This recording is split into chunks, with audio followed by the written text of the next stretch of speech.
What's the meaning of bushed?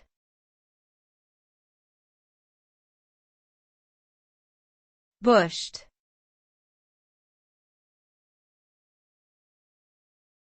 Bushed.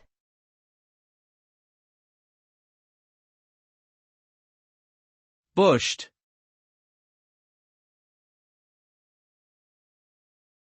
Bushed.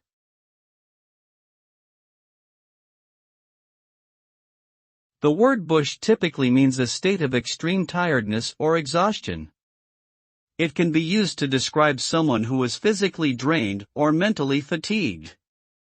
The feeling of being bushed can come from a variety of causes, such as long hours of work, physical exertion, illness, or emotional stress.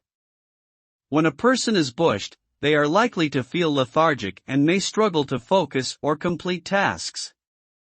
It is important to recognize the symptoms of being bushed and take steps to rest and recharge in order to avoid burnout and maintain overall well-being.